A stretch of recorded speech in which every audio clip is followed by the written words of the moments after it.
Salut tout le monde! Aujourd'hui, comment avoir un peu moins de stress au quotidien? Je vais vous l'expliquer en 1, 2, 3, 4, 5, 6 points. C'est parti!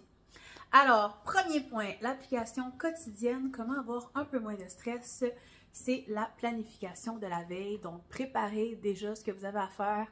Assurez-vous de réviser l'horaire du lendemain. Assurez-vous de préparer vos vêtements. Assurez-vous de préparer tout ce que vous avez besoin de préparer, votre lunch, tout ce qui pourrait vous causer un stress le matin en vous réveillant et vous porter à avoir de la pression sur go, go, go, go, go, mon horaire est ultra chargé. Et donnez-vous le temps dans votre cédule. Des fois, on va mettre ça là, tête, parce qu'on se dit, ah, je veux dormir une demi-heure de plus, puis c'est pas grave, je vais me dépêcher à tout faire.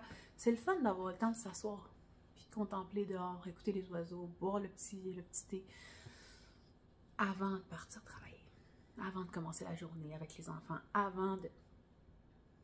C'est important.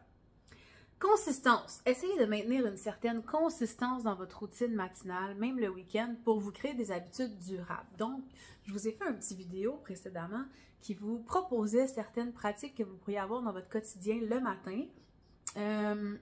Peut-être en garder quelques-unes que vous allez mettre même le week-end, mais de façon adaptée, pour que vraiment ça fasse partie de votre habitude et non pas juste « Ah, je fais ça pendant 30 jours puis j'arrête ». Vraiment avoir une routine qui supporte votre bien-être, qui supporte le fait de gérer votre stress, qui supporte le fait de justement s'asseoir et souffler et revenir à équilibrer cette façon-là de s'écouter, d'apaiser les pensées, d'apaiser le corps, parce que le corps absorbe énormément de stress.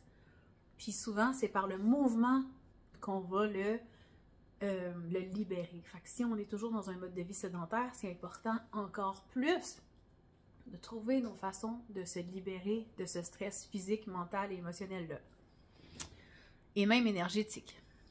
Ensuite, la flexibilité.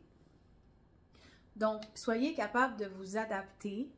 Soyez capable d'aller go with the flow quand c'est nécessaire. Des fois, vous vous levez, le petit est malade. Des fois, vous vous levez en retard, le cadran n'a pas sonné. Finalement, vous avez un rendez-vous différent de ce qui était prévu. Peu importe la raison, mais soyez pas sévère envers vous-même. Ne vous mettez pas de stress si jamais ça ne va pas comme vous le vouliez. Donnez-vous le temps et l'adaptation de le faire, puis ça va venir. Ensuite, technologie limitée. Donc, évitez de regarder trop souvent tout le temps et d'être déconcentré et d'avoir des distractions comme le téléphone. Puis autre chose qui pourrait venir perturber votre concentration. Ce qui est intéressant aussi quand vous allez faire une tâche, c'est vraiment de vous concentrer pendant 25 minutes et ensuite de prendre un 5 à 10 minutes de pause et ensuite d'y retourner. Ensuite, la gratitude. Prenez un moment lorsque ça ne va pas puis que vous vous sentez juste... Souvent, c'est facile de tomber dans qu'est-ce qui n'est pas assez en ce moment, qu'est-ce qui devrait être fait de plus, qu'est-ce que je pourrais avoir de plus, qu'est-ce que je pourrais être de plus, qu'est-ce que... Gratitude du moment présent, revenir au présent de cette façon-là, super belle façon.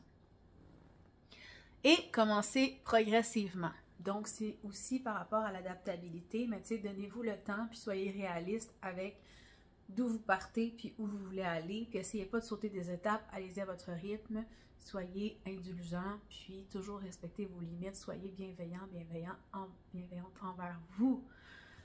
Alors, j'ai écrit en finale qu'en incorporant ces éléments dans votre routine matinale, vous établirez un socle solide pour une journée équilibrée et énergisante et positive. Donc, la clé est de personnaliser cette routine en fonction de tes besoins et de faire de ces pratiques une partie organique de ton quotidien.